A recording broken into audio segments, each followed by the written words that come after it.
So good morning guys. तो चलिए start करते हैं आज के यानी कि 4 अक्टूबर के इंपॉर्टेंट करंट अफेयर्स को। पहला प्रश्न देखिए, अभी हाल ही में भारत और किस देश के बीच में मित्र शक्ति नाम का एक संयुक्त सैन्य अभ्यास का आयोजन किया जाएगा? तो आंसर होगा श्रीलंका। ये 4 तारीख को शुरू होगा यानी कि 4 अक्टूबर को, जो कि 15 अक्टूबर तक चलेगा। भारत और श्रीलंका के बीच में है ये संयुक्त सैन्य अभ्यास जिसका नाम है मित्र शक्ति। ये इसका 8वां संस्करण है। कहाँ पे होगा? श्रीलंका में होगा। अब आपको पता है हम क्या करेंगे, 2021 में जितने भी आपके मिलिट्री एक्सरसाइज हुए हैं सबको हम रिवाइज करेंगे। देखो, अभी लास्ट सितंबर में हम लोगों ने पढ़ा था समुद्र शक्ति नाम का एक्सरसाइज हुआ था भारत और इंडोनेशिया के बीच में, जिसमें भारतीय नौसेना का जहाज शिवालिक और कदमत ने हिस्सा लिया था। सितंबर में ही भारत और नेपाल के बीच में सूर्य किरण नाम का एक्सरसाइज हुआ था। कहाँ पे? उत्तराखंड के पिथौरागढ़ में। अभी शंघाई कोऑपरेशन ऑर्गेनाइजेशन के देशों के बीच में पीसफुल मिशन 2021 एक्सरसाइज भी हुआ। कहाँ पे हुआ? रशिया में हुआ। और सितंबर में ही भारत और ऑस्ट्रेलिया के बीच में ऑस इंडेक्स 21 एक्सरसाइज भी हुआ ऑस्ट्रेलिया में। और सितंबर में ही भारत और सिंगापुर के बीच में सिम्बेक्स एक्सरसाइज भी हुआ साउथ चाइना सी में। वैसे आपको बता दूं, हमारे नेशनल सिक्योरिटी गार्ड ने आतंकवाद विरोधी अभ्यास भी किया था जिसका नाम है गांडीव। और एक जपड़ ZFPAD जपड़ एक्सरसाइज हम लोगों ने पढ़ा था, ये भी सितंबर में हुआ था रशिया में, जिसमें भारत ने भी पार्टिसिपेट किया था। एक बहुराष्ट्रीय एक्सरसाइज है ये। और 4 देश आपको याद होंगे, चाइना, पाकिस्तान, मंगोलिया और थाईलैंड। इनके बीच में शेयर्ड डेस्टिनी नाम का एक्सरसाइज हुआ था चाइना में। एक काजिंद नाम का एक्सरसाइज भी हुआ था भारत और कजाकिस्तान के बीच में, ये कजाकिस्तान में ही हुआ था। भारत ने भी सऊदी अरब के साथ भी एक्सरसाइज किया जिसका नाम है अल मोहद अल हिंदी। उसके अलावा जायर अल बहार एक्सरसाइज हुआ था कतर और भारत के बीच में, फारस की खाड़ी में हुआ था ये। एक डस्टलिक 2 नाम का एक्सरसाइज हुआ था भारत और उज्बेकिस्तान के बीच में। कहाँ पे? उत्तराखंड के रानीखेत में। हमने रशिया के साथ में इंदिरा नाम का एक्सरसाइज भी किया था रशिया के वोल्गोग्राद में, जो कि ट्राई सर्विस एक्सरसाइज है। हमने ब्रिटेन के साथ भी एक्सरसाइज किया था कोंकण, जिसका नाम है ब्रिटेन में।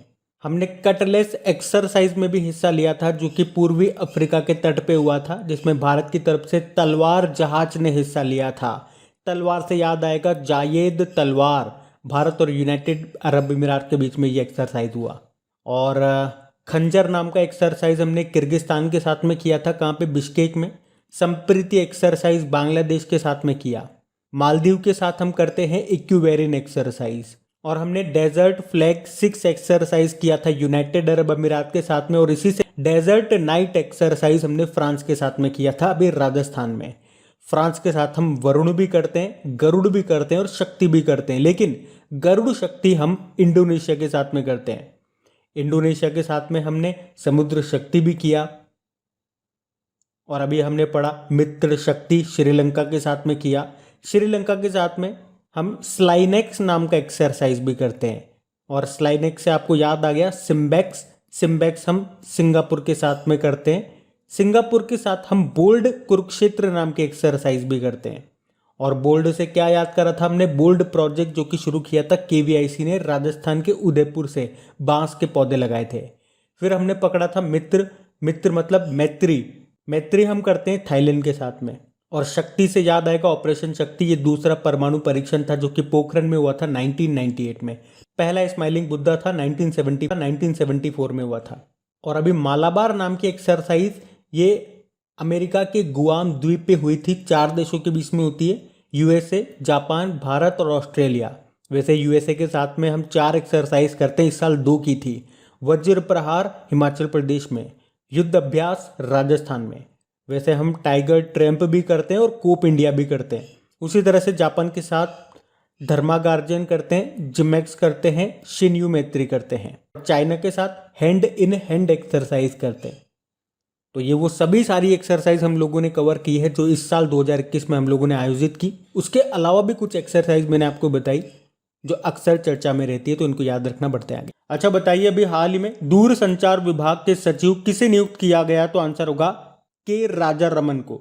तो अभी के राजा रमन ये अभी दूर संचार विभाग के सचिव बन गए हैं।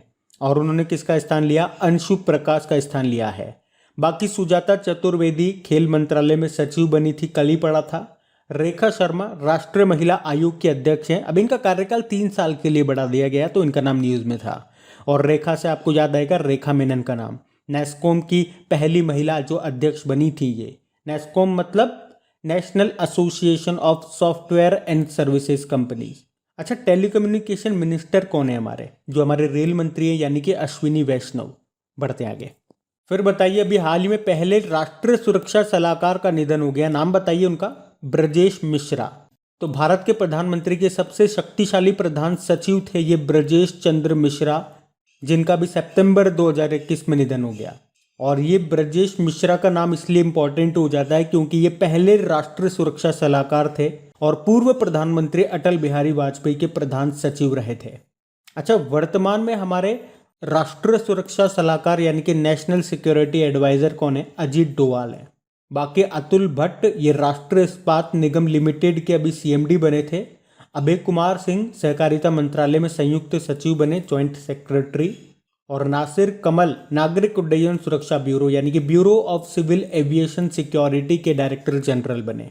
अच्छा देखो, निधन की बात है तो कुछ इंपॉर्टेंट नाम मैं आपको बता रहा हूँ। एक पद्मा सचदेवा का नाम याद रखना, इनका निधन हो गया।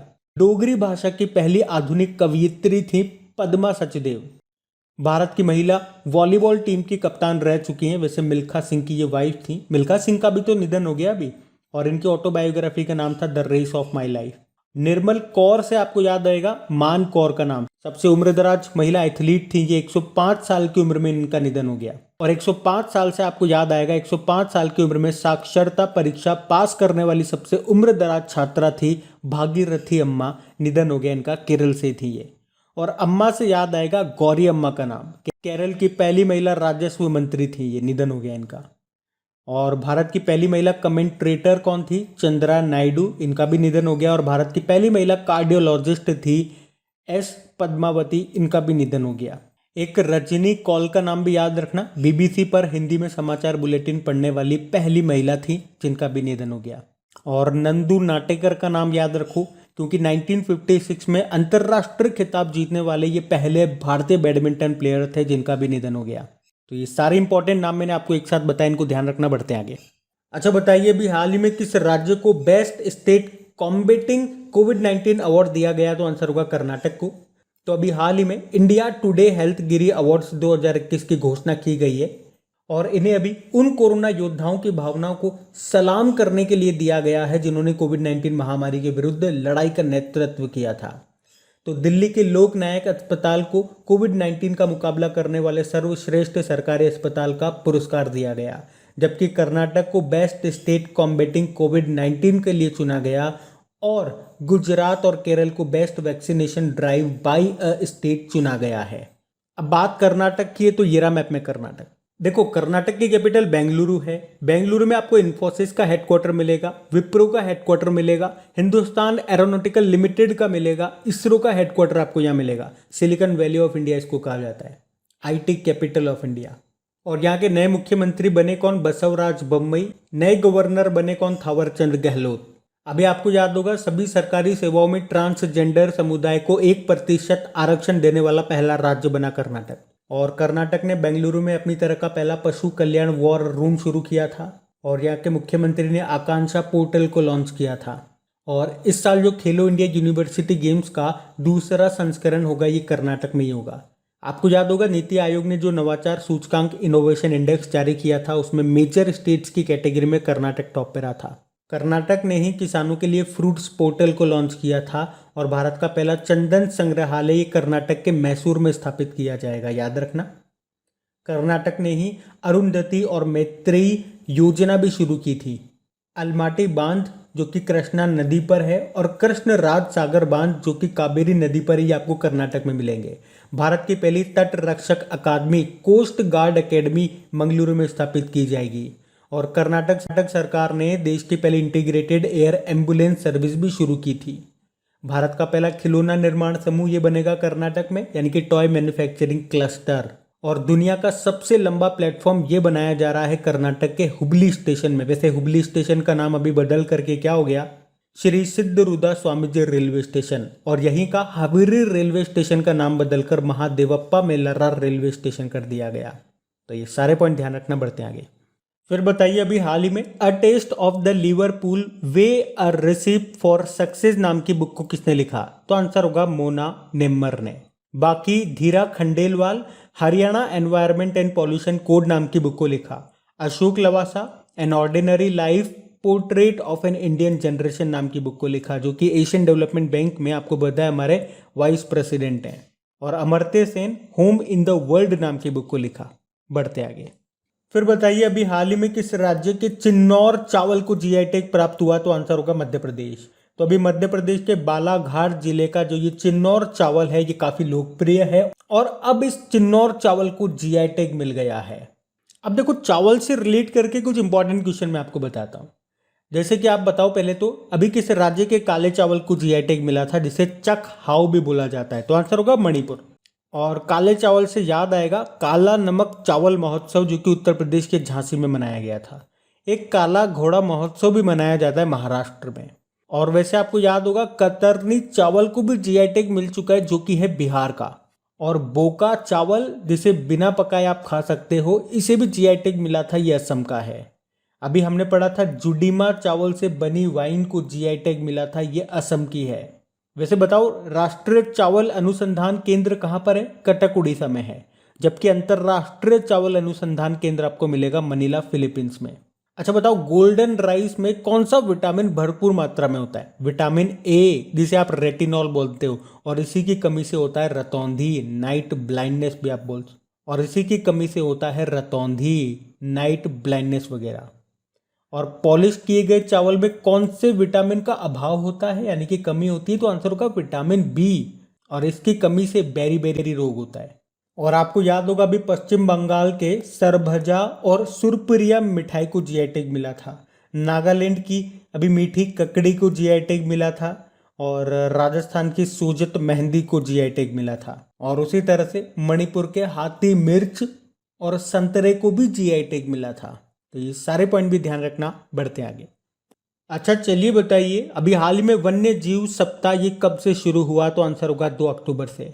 तो भारत के वनस्पतियों और जीवों की रक्षा और संरक्षण के उद्देश्य से 2 से लेकर 8 अक्टूबर के बीच में पूरे भारत में हर साल वन्य जीव सप्ताह ये मनाया जाता है। पहला वन्य जीव सप्ताह 1957 में मनाया गया था। तो इस बार 2021 में ये 67वां नंबर का वर्ल्ड वाइल्ड लाइफ वीक मनाया जा रहा है। और इस बार की थीम क्या है? Forest and livelihood sustaining people and planet. अच्छा अगर मैं मान लो मैं आपसे पूछूं कि वर्ल्ड वाइल्ड लाइफ डे कब मनाया जाता है तो आंसर क्या होगा? 3 मार्च को। अच्छा चलो आप लोग कमेंट बॉक्स में टाइप करके बताओ अभी 1 अक्टूबर को हमने कौन कौन से डे मनाए थे? 3-4 डे मनाए थे, बताओ कौन कौन से। पढ़ते आगे। अच्छा बताइए अभी हाल ही में किसे राष्ट्रीय वित्तीय रिपोर्टिंग प्राधिकरण यानी कि नेशनल फाइनेंशियल रिपोर्टिंग अथॉरिटी के अध्यक्ष के रूप में अतिरिक्त प्रभार दिया गया? तो आंसर होगा अशोक कुमार गुप्ता। तो अभी अशोक कुमार गुप्ता को नेशनल फाइनेंशियल रिपोर्टिंग अथॉरिटी के अध्यक्ष के रूप में अतिरिक्त प्रभार एडिशनल चार्ज दिया गया। ये आर श्रीधरन का स्थान लेंगे जो अभी अपना पद छोड़ रहे हैं। ये जो अशोक कुमार गुप्ता है ये कौन है?